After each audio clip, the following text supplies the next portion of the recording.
നമസ്കാരം. ഇലക്ട്രിക്കൽ പാനലും മെയിൻ്റനൻസും എന്ന ട്യൂട്ടോറിയലിലേക്ക് എല്ലാവർക്കും സ്വാഗതം. Part 21, reversing starter. കഴിഞ്ഞ ഭാഗത്ത് സ്റ്റാർ ഡെൽറ്റ സ്റ്റാർട്ടറുകളെക്കുറിച്ചും അവയുടെ പ്രവർത്തനവുമാണ് പഠിച്ചത്. ഈ ഭാഗത്ത് പ്രത്യേക ആവശ്യങ്ങൾക്കായി ഉപയോഗിക്കുന്ന സ്റ്റാർട്ടറുകളെക്കുറിച്ചാണ്. റിവേഴ്സിംഗ് സ്റ്റാർട്ടർ എന്നത് ഒരു പ്രത്യേക തരം പുഷ് ബട്ടൺ സ്റ്റാർട്ടറാണ്. മോട്ടോറുകളുടെ സ്റ്റാർട്ട് സ്റ്റോപ്പ് കൂടാതെ 3 ഫേസ് ഇൻഡക്ഷൻ മോട്ടോറുകളുടെ റൊട്ടേഷനും ഇത് നിയന്ത്രിക്കുന്നു.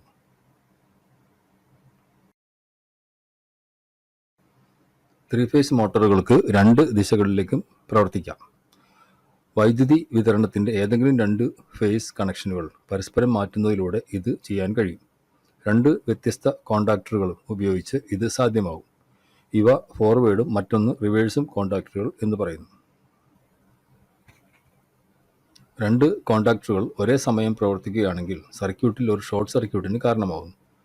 ഇതൊഴിവാക്കാൻ 2 കോണ്ടാക്ടറുകളും ഒരേ സമയം പ്രവർത്തിക്കുന്നത് തടയാൻ 2 കോണ്ടാക്ടറുകളെ തമ്മിൽ ഇൻ്റർലോക്കിംഗ് രീതി ഉപയോഗിച്ച് ബന്ധപ്പെടുത്തിയിരിക്കുന്നു. ഇൻ്റർലോക്കിംഗ് രീതി കഴിഞ്ഞ ഭാഗങ്ങളിൽ മനസ്സിലാക്കിയിട്ടുണ്ട്. ഫോർവേഡ് കോണ്ടാക്ടറിൻ്റെ ഒരു നോർമലി ക്ലോസ് ഓക്സിലറി വഴിയാണ് റിവേഴ്സ് കോണ്ടാക്ടറിൻ്റെ കോയിലിലേക്കുള്ള പവർ കൊടുത്തിരിക്കുന്നത്. അതുപോലെ തന്നെ തിരിച്ചും ബന്ധിപ്പിച്ചാണ് ഇൻ്റർലോക്ക് ചെയ്യുന്നത്. ഫോർവേഡ് റിവേഴ്സ് ഫംഗ്ഷനുകളുടെ പ്രവർത്തനത്തിനായി 2 കോണ്ടാക്ടറുകളും അതിനായി ഒരു കൺട്രോൾ സർക്യൂട്ടും ഉപയോഗിക്കുന്നു. 3 ഫേസ് മോട്ടോറുകളിൽ മോട്ടോറിൻ്റെ റൊട്ടേഷൻ ഫേസുകളുടെ ക്രമത്തെ ആശ്രയിച്ചിരിക്കുന്നു. ചിത്രത്തിൽ നോക്കിയാൽ കാണാൻ കഴിയും. സാധാരണ ക്രമത്തിൽ, അതായത് RYB, മോട്ടോർ ക്ലോക്ക് വൈസിൽ പ്രവർത്തിക്കുന്നു.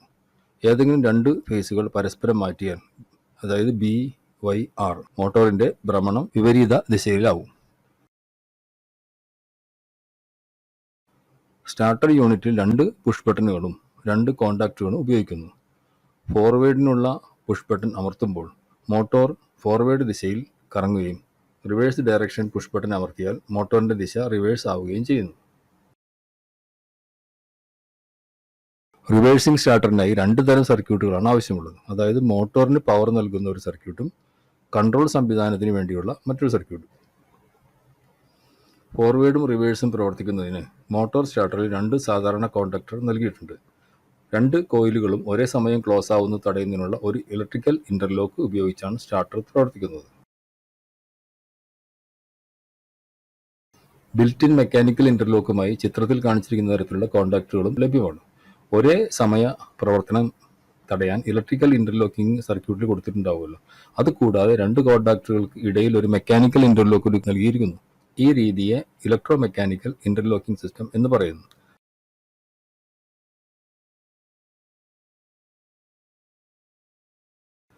ചിത്രത്തിൽ കാണിച്ചതുപോലെ യഥാക്രമം R ഫേസ് ടെർമിനൽ 1-ലും Y ഫേസ് ടെർമിനൽ 2-ലും B ഫേസ് ടെർമിനൽ 3-ലും ബന്ധിപ്പിച്ചിരിക്കുന്നു. ഇത്തരത്തിൽ ഫോർവേഡ് ഡയറക്ഷനിൽ മോട്ടോർ പ്രവർത്തിക്കുന്നു.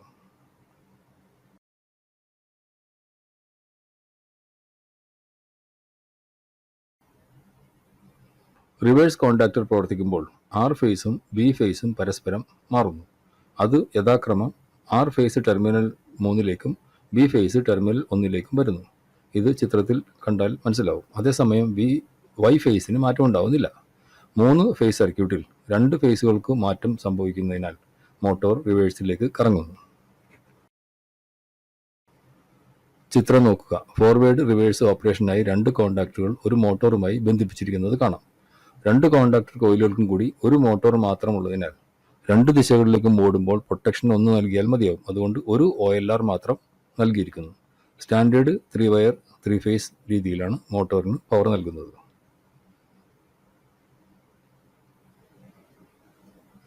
കൺട്രോൾ സർക്യൂട്ടിൽ ആവശ്യമായ ഘടകങ്ങൾ ഇവയാണ്.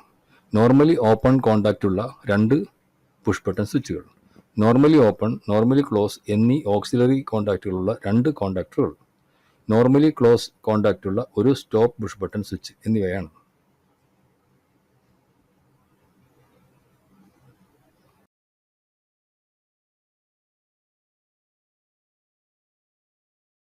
നോർമലി ക്ലോസ് കോണ്ടാക്ടറുകളുടെ ഇൻ്റർലോക്കിങ്ങിനായി നോർമലി ഓപ്പൺ കോണ്ടാക്റ്റുകൾ അവയുടെ ക്ലോസിങ്ങിനും ഉപയോഗിക്കുന്നു.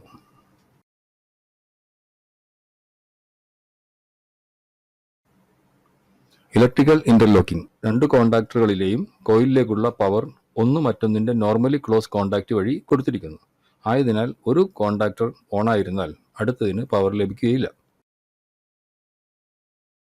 കൺട്രോൾ പവർ ഇൻ്റർലോക്കിംഗ് രീതി.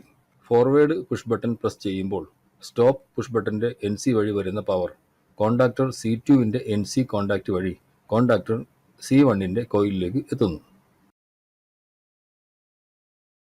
അതുപോലെ തന്നെ റിവേഴ്സ് പുഷ് ബട്ടൺ പ്രസ് ചെയ്യുമ്പോൾ സ്റ്റോപ്പ് പുഷ് ബട്ടൻ്റെ NC വഴി വരുന്ന പവർ കോണ്ടാക്ടർ C1ൻ്റെ NC കോണ്ടാക്റ്റ് വഴി കോണ്ടാക്ടർ C2വിൻ്റെ കോയിലിലേക്ക് എത്തുന്നു. ആയതിനാൽ ഏതെങ്കിലും ഒരു NC ഓപ്പൺ ആയാൽ അതുമായി ബന്ധപ്പെട്ട കോണ്ടാക്ടർ പ്രവർത്തിക്കില്ല.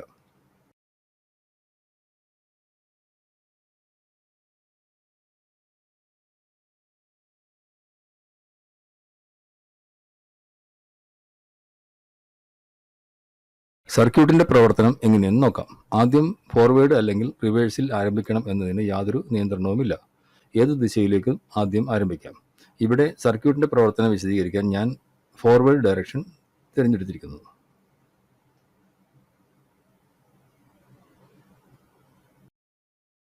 പവർ ഓണായി കഴിഞ്ഞ് ഫോർവേഡ് പുഷ് ബട്ടൺ അമർത്തുമ്പോൾ റിവേഴ്സ് കോണ്ടാക്ടർ ഓപ്പണിലായതിനാൽ കറണ്ട് റിവേഴ്സ് കോണ്ടാക്ടറിൻ്റെ നോർമലി ക്ലോസ് കോണ്ടാക്റ്റ് വഴി ഫോർവേഡ് കോണ്ടാക്ടറിൻ്റെ കോയിലിലെത്തി കോണ്ടാക്ടർ ഓണാവുന്നു.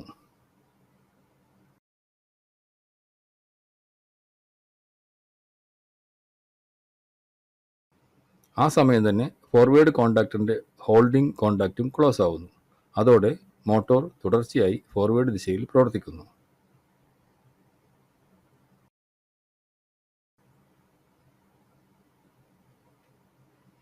ഫോർവേഡ് കോണ്ടാക്ടർ ക്ലോസ് ആയിരിക്കുമ്പോൾ ഫോർവേഡ് കോണ്ടാക്ടറിന് നോർമലി ക്ലോസ് കോണ്ടാക്റ്റും തുറന്നിരിക്കും. ആയതിനാൽ റിവേഴ്സ് കോണ്ടാക്ടറിൻ്റെ കോയിലിലേക്കുള്ള പവർ തടസ്സപ്പെട്ടിരിക്കും.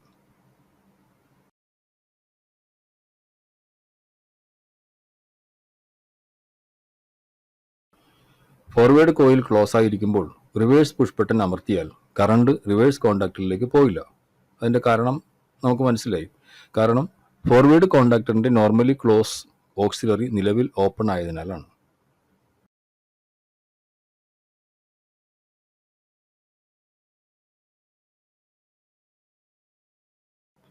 ഈ സമയം മോട്ടോർ റിവേഴ്സിൽ പ്രവർത്തിപ്പിക്കണമെങ്കിൽ ഫോർവേഡ് കോണ്ടാക്ടർ ഓപ്പൺ ആവണം.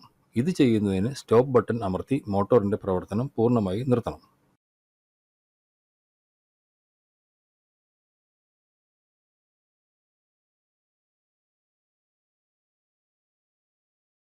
ഇപ്പോൾ റിവേഴ്സ് പുഷ് ബട്ടൺ അമർത്തിയാൽ റിവേഴ്സ് കോണ്ടാക്ടർ ക്ലോസ് ആവുകയും മോട്ടോർ റിവേഴ്സിൽ പ്രവർത്തിക്കുകയും ചെയ്യും.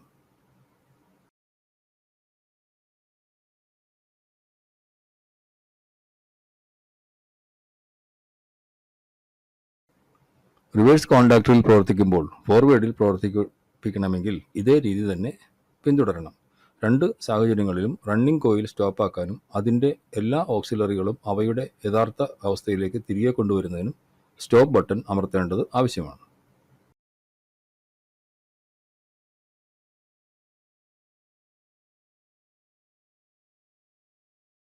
മോട്ടോർ ഏത് ദിശയിൽ കറങ്ങുന്നു എന്നത് പരിഗണിക്കാതെ തന്നെ മോട്ടോർ ഒരു സാധാരണ 3 വയർ 3 ഫേസ് സർക്യൂട്ടിൽ പ്രവർത്തിക്കുന്നു. കൂടാതെ മോട്ടോറിനായി കോണ്ടാക്ടറിൽ ഒരു ഓവർലോഡ് പ്രൊട്ടക്ഷൻ സജ്ജീകരിച്ചിരിക്കുന്നു. ഇത് നേരത്തെ നമ്മൾ പറഞ്ഞു കഴിഞ്ഞതാണ്. അതിനാൽ സ്റ്റോപ്പ് ബട്ടൺ അമർത്തുന്നത് വരെയോ അല്ലെങ്കിൽ ഒരു ഓവർലോഡ് സംഭവിക്കുന്നത് വരെയോ മോട്ടോർ പ്രവർത്തിക്കും.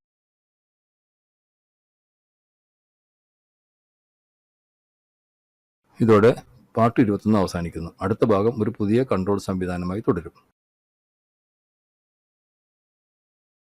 Thank you for supporting me. എല്ലാവരും ഈ ചാനൽ സബ്സ്ക്രൈബ് ചെയ്യുമെന്ന് കരുതുന്നു.